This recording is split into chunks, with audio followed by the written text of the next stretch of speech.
आप टॉर्च को लेके भागिए, वो प्रकाश नहीं करेगी। मेरा चैलेंज है ये। टॉर्च, हाथ में टॉर्च लेकर के भागिए, वो प्रकाश नहीं करेगी, आपको रास्ता भी नहीं। ठहराव चाहिए, एकाग्रता चाहिए। अच्छा, कभी कभी नहीं, आज रात को ही ट्राई करना, मोबाइल में टॉर्च लगा के थोड़ी भागना, कुछ नहीं दिखेगा उससे। भगवान प्रकाश स्वरूप है, ऊर्जावान है परमात्मा। भगवान को प्रकाश स्वरूप, ज्ञान स्वरूप कहते हैं। ज्ञान और प्रकाश दोनों पर्यायवाची हैं। प्रकाश से भी अंधेरा मिटता है और ज्ञान से अज्ञान रूपी अंधेरा मिटता है। इसलिए भगवान को पर्यायची नाम से जानते हैं। ज्ञान स्वरूप भगवान है, तो ज्ञान का सूत्र कहाँ है? अथर्ववेद में है। भगवान को अथर्ववेद में पहले ही मंत्र में भगवान की ऊर्जा का रूप दिखाया है। अग्निमीडे पुरोहितम यज्ञस्य देव मृत्युजम होतारम रत्न धातमम। जैसे तुम हो वैसा ही मुझे बनाओ, ऐसा मंत्र कह रहा है। इस मंत्र को जो भी व्यक्ति बोलेगा उसमें भगवान से उसकी सीधी चर्चा हो जाएगी। मंत्र के द्वारा ही भगवान से सीधी चर्चा होती है। भले ही वो सामने हमें दिख नहीं रहे, पर जब हम मंत्र जाप करते हैं तो वो जाप नहीं है, भगवान से वार्ता हो रही है, चर्चा हो रही है। जो भी मंत्र का अर्थ होता है वो अर्थ हमें प्राप्त होता रहता है।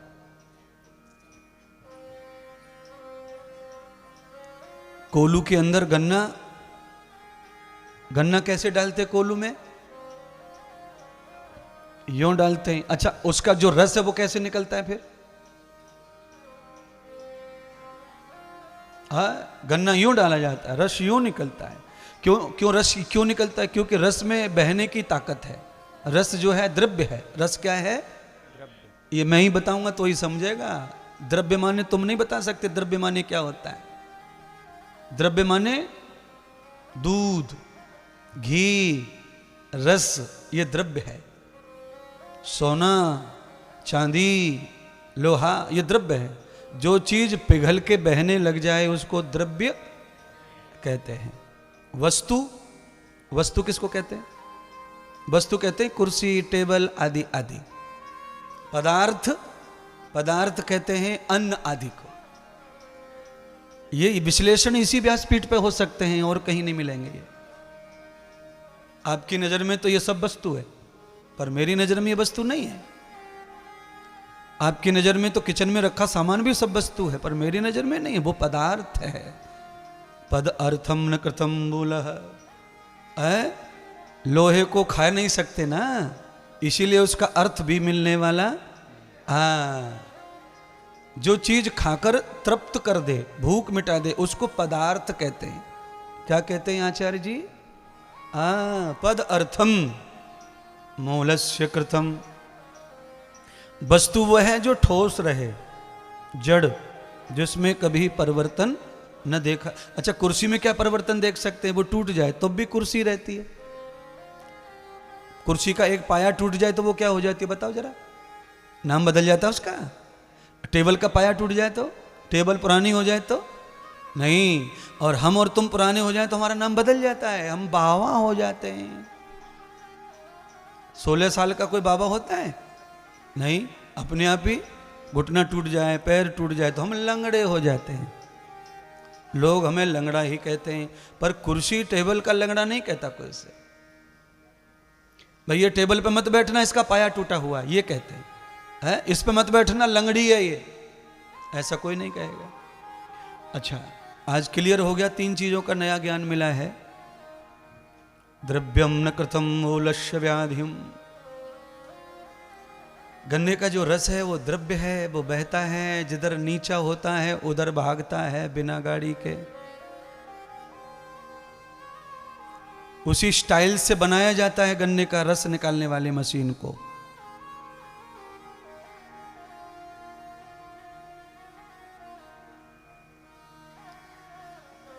द्रव्य है वो, इसीलिए नीचे की ओर।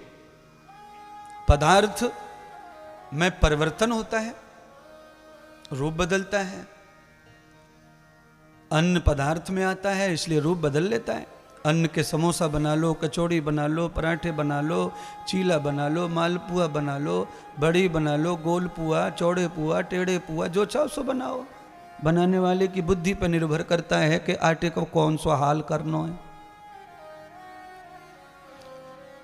अच्छा, कुछ लोग तो इतना हाल करें कि बेलन के नीचे 5 बार लपेटें उसको, बन गया, दुलेर लो, फिर दुलेर के फिर, यानी 6-6, 7-7 परत को बना दे रोटी को। है तो कला ही। ये पदार्थ है, वस्तु, ये वस्तु है। ये कैमरा फैमरा ये सब वस्तु में आते हैं।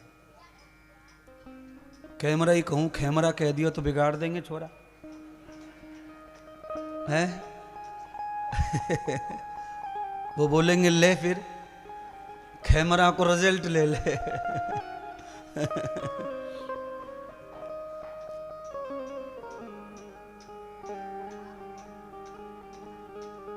मथुरा में दुख, गोकुल में सुख, बीच में यमुना बहे गहरी गहरी,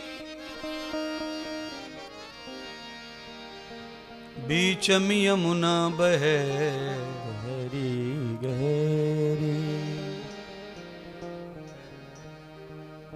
बीच में यमुना बह रही है, प्रेम की धारा बह रही है, और दोनों साइडों के किनारों पर एक तरफ दुख खड़ा है और एक तरफ ये संसार है। संसार के कितने किनारे हैं?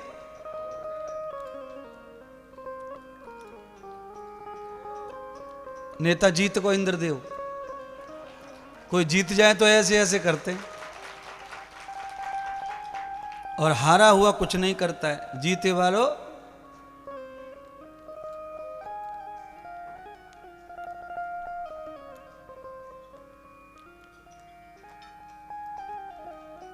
एक किनारे पर बुराई, एक पे अच्छाई। अच्छा, अच्छाई का प्रभाव क्या है वो सुनो कथा में। अच्छाई का प्रभाव यह है कि वहां भगवान को बुलाने वाले ज्यादा लोग हैं, और मथुरा में एक ही बुलाने वाला था। कौन? वसुदेव। हे प्रभु, मेरी पत्नी अब बहुत दुखी हो चुकी है। 6 संतानें मर गई उसकी, एक संतान दान कर दी, अब वो जीना नहीं चाहती, कृपा करो। देवकी कुछ नहीं कहती, वो तो शोक में ही रहती है। 12 महीने में बच्चा हो जाता है, मर जाता है, रोती रहती है 12 महीने, फिर पेट में आता है, फिर पैदा होता है, फिर मार देता है, तो वो रोती रोती रहती है। उसको कोई भजन ध्यान कुछ नहीं समझता। वसुदेव जी गोद में लेकर के देवकी को 12 साल निकाले, माफ कर दीजिए 11 साल निकाले, 12 निकल गया मुंह से। 11 बरस तक कोई पति अपनी पत्नी को गोद में रख के निरंतर प्यार कैसे कर सकता है? कोई पति कर ही नहीं सकता। सेवा पति करता ही नहीं पत्नी की। बीमार हो जाए तो, दुखी हो जाए तो, परेशान हो जाए तो नहीं करते। औरत की बदकिस्मती यही है सबसे ज्यादा। पति बीमार हो तो पत्नी खूब करती है, पत्नी बीमार हो तो पति नहीं करता है। बुआ बुला लेगा, बहन बुला लेगा, साली को बुला लेगा, जीजी को बुला लेगा, किसी को भी बुला लेगा, पर खुद से नहीं होगा। औरत के लिए, इसीलिए ही औरतें बुढ़ापे में ज्यादा दुखी होती हैं, क्योंकि औरत की जो वैल्यू है वो जवानी में है। बुढ़ापे में औरत का बड़ा ख्वारी है, और पुरुष की वैल्यू बुढ़ापे में भी रहती है। औरत का बड़ा बुरा हाल है। आप श्रीधाम वृंदावन में अगर गिनती करें महिलाओं की, तो 90 महिला दुखी, बुढ़ापे की वजह से दुखी, और 10 पुरुष दुखी हैं। 10/90 का फर्क है। गांव में चले जाओ तो बूढ़ी माता ही दिन दुखी हैं, क्योंकि उनके साथ ही हो रहा है जो हो रहा है। बाबा सुखी है, बाबा को बहुत दुख नहीं देते घर के लोग, दादी को पूरा दुख है। परेशानी है, क्योंकि दादी स्त्री है इसीलिए घर से दूर नहीं रह सकती, बाबा पुरुष है इसलिए बाहर भी रह सकता है, टाइम पास कर लेता है। किसी दुकान पे चला गया तो 8 घंटे वहीं बैठा बैठा बैठा बैठा टाइम पास करता है, इसलिए घर वालों को दिक्कत है नहीं। पर दादी बुजुर्ग है इसलिए कहीं जा नहीं सकती है, और जा नहीं सकती है तो देख भी नहीं सकती है गड़बड़, और देख नहीं सकती है तो बोल भी देती है, और बोल देती है तो वो ही सहन किसी से होता। इसलिए महिलाओं के लिए बड़ी मुश्किल है बुढ़ापा। मैं तो प्रभु से प्रार्थना ही करता हूं कि महिला को बूढ़ी बनाओ ही मत, वो जवानी में निपटा दो उसको है। हाँ देखो 40 साल में अगर तुम निकल जाओ तो अगले 20 साल वैसे ही अच्छे तुम्हारे, दोबारा से जन्म हो जाएगा। 20 साल तक तो मौज ही मौज है, फ्री में पढ़ाई, फ्री में कपड़ा, स्कूटी फ्री में, जबरो काम बापे करना। और जैसे 20 साल की होंगी शादी फादी सी होगी, 2-4 साल तो सुख तो मिला ही है, फिर 40 में निकल लो।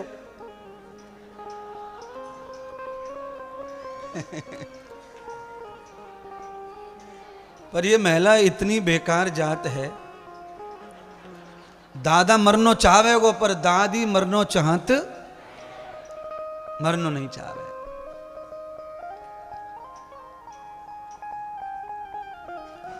110 साल की बुढ़ी की कथा याद आ गई। 110 साल की बुढ़ी टिकट फट गई यमराज के घर सेवा की। यमराज लेने आए, 10 साल एक्स्ट्रा हो गया दादी चलो। दादी ने पैर पकड़ लिए यमराज के, मैं तुम्हारे पांव पूज रही हूं, मैं तुम्हारे हाथ जोड़ रही हूं, मुझे 3 साल की मोहलत दे दो। यमराज ने कहा क्यों? तो कहा मेरी छोटी बहू के बालक ना भो, अभी ब्याह भो है। यमराज ने कहा चलो ठीक है, दे दिया।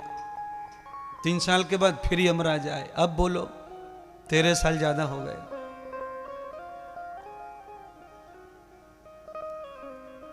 मुझे कोई भी दुख दे दो पर मुझे 2 साल और दे दो। यमराज ने कहा अब क्या?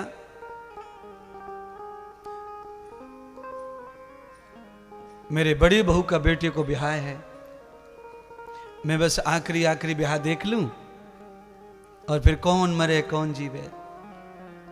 यमराज ने वो भी कहा चलो लो, ये भी लो, कर लो, ब्याह देख लो। ब्याह हो गया, 15 साल एक्स्ट्रा हो गए, अब चलो।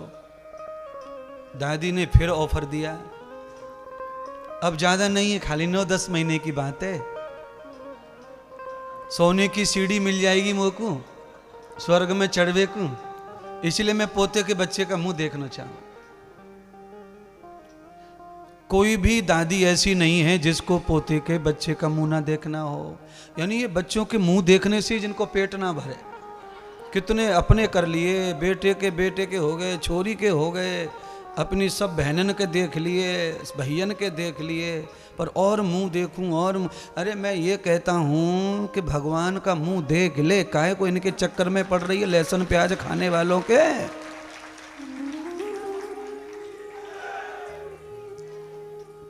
भगवान का ऑफर आए उससे पहले ही हमें तैयारी कर लेनी। अच्छा आप बताओ, पंडित लोग बताओ, अब बहुत हो गया, इधर मुंह टेढ़ी गर्दन हो गई, इधर सीधी हो जानी। पंडित जी, दुल्हन को विदा करते हैं शादी के बाद बेटी को, तो बेटी का पूरा सामान 4-6 दिन पहले ही इकट्ठो कर लें कि ना कर लें? कर ले में महाराज। विदाई से पहले सब तैयारी हो जाती है। कोई डिब्बा पैक करता है, कोई गूंजा पैक करता है, कोई मिठाई पैक करता है, कोई सामान, कोई सूटकेस, कोई साड़ी, सब तैयारी फुल। पर हमारी कोई तैयारी नहीं है। अरे सांची मान सहेली एक दिन, अरे